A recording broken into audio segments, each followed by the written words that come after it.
दोस्तों, उत्तर प्रदेश स्कॉलरशिप विभाग से इस वक्त की सबसे बड़ी और चौंकाने वाली खबर आ रही है। अगर आप ओबीसी, एससी या एसटी कैटेगरी के छात्र हैं और आपकी पहली किस्त आ चुकी है तो रुकिए, समाज कल्याण विभाग ने दूसरी किस्त को लेकर दो ऐसी सूचियां तैयार की है जिसे देखकर छात्रों के होश उड़ गए हैं। एक लिस्ट उन छात्रों की है जिनकी दूसरी किस्त इस हफ्ते सीधे बैंक खाते में क्रेडिट होने जा रही है, और दूसरी लिस्ट ऐसी है जिनका फॉर्म में एक छोटी सी गलती की वजह से उनका पैसा हमेशा के लिए ब्लॉक कर दिया जाएगा। अब सबसे पहले बात करते हैं कि आखिर ये दो किस्तें आती क्यों हैं। बहुत से छात्र कमेंट कर रहे थे कि भाई आधी स्कॉलरशिप क्यों आई है। तो भाइयों, आपकी स्कॉलरशिप का पैसा दो हिस्सों में आता है। पहला राज्य सरकार का हिस्सा स्टेट शेयर और दूसरा केंद्र सरकार का हिस्सा सेंट्रल शेयर। जितने भी ओबीसी, एससी, एसटी के भाई बहन हैं उन्हें जो पहले किस्त मिली है वो राज्य सरकार की तरफ से मिली है। अब जो असली और बड़ा पैसा आने वाला यानी आपकी पूरी फीस की भरपाई वो दूसरी किस्त यानी सेंट्रल शेयर से होने जा रही है, जिसका बजट दिल्ली से पास होकर लखनऊ आ चुका है। तो चलिए सबसे पहले बात करते हैं हमारी पहली लिस्ट यानी ग्रीन लिस्ट की। अगर आप अपना स्टेटस चेक करते हैं और वहाँ वेरीफाइड डिस्ट्रिक्ट कमेटी लिखा हुआ है और साथ ही आपका करेक्ट स्टेटस में कोई भी सस्पेक्ट का कारण नहीं है तो आप बिल्कुल सेफ जोन में है। समाज कल्याण विभाग के सीनियर अधिकारियों के मुताबिक जून के दूसरे हफ्ते से इन वेरीफाइड छात्रों का डेटा पीएमएस पर भेजे दिया गया है। आपकी दूसरी किस्त की फाइल पूरी तरह से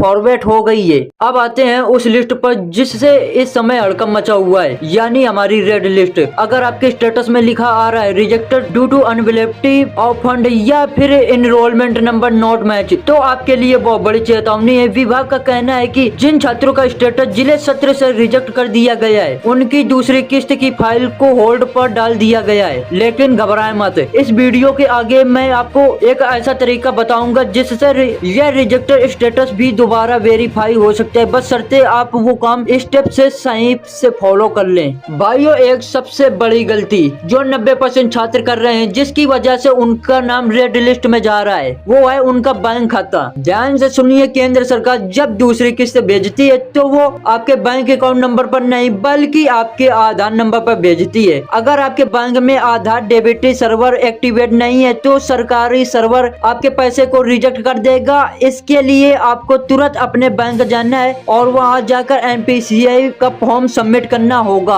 अब मैं आपको लाइव दिखाने जा रहा हूं कि आप खुद अपने मोबाइल से 2 मिनट में इसे कैसे चेक कर सकते हैं कि आपका पैसा किस लिस्ट में है। अपने फोन में उमंग ऐप खोलिए, वहाँ पीएमएस सर्च कीजिए और अपना अकाउंट नंबर और कैटेगरी डालिए। अगर वहाँ आपको अंडर प्रोसेसिंग विद बैंक या अप्रूव्ड बाय कंट्रोलर दिखा रहा है तो समझ जाइए कि अगले 48 से 72 घंटे में आपकी दूसरी किस्त आपके खाते में क्रेडिट होने वाली है। अब उन भाई बहनों के लिए सबसे जरूरी बात जिनका फॉर्म बिना किसी गलती के रिजेक्ट कर दिया गया है, आपको घर बैठकर हाथ पर हाथ धरे नहीं रहना है। एक सफेद कागज पर अपनी समस्या लिखें, अपने कॉलेज का फॉरवर्ड लेटर और स्टेटस का प्रिंट आउट लीजिए और सीधे अपने जिले के विकास भवन यानी समाज कल्याण विभाग के ऑफिस पहुंच जाइए। वहां अधिकारियों को अपनी एप्लीकेशन दें। अगर आपके कॉलेज में सीट बची होंगी और बजट उपलब्ध होगा तो आपका फॉर्म पोर्टल पर दोबारा खोलने पर रीवेरीफाई कर दिया जाएगा। ये काम कल ही आप लोगों को करना होगा। तो भाइयों, ओबीसी, एससी और एसटी की दूसरी किस्त जून के आखिरी हफ्ते में हर हाल में सभी सेफ छात्रों के खाते में आ जाएगी। आप लोग नीचे कमेंट करके जरूर बताना कि आपका स्टेटस इस समय क्या दिखा रहा है ताकि मैं हर एक कमेंट का जवाब देकर आपकी मदद कर सकूं। और हाँ, जैसा मैंने वादा किया था, अगर आप अपनी पढ़ाई के साथ साथ रोजाना 10 से 15 मिनट काम करके अपनी पॉकेट मनी कमाना चाहते हैं तो मैंने डिस्क्रिप्शन में और पहले कमेंट में 100% सेफ स्टूडेंट्स अर्निंग ऐप का लिंक दिया है। वहां से साइन अप करके आप आज ही अपनी अर्निंग शुरू कर सकते हैं। वीडियो को लाइक करें और अपने दोस्तों के साथ शेयर जरूर करना। मिलते हैं अगली वीडियो में, तब तक के लिए जय हिंद, जय भारत।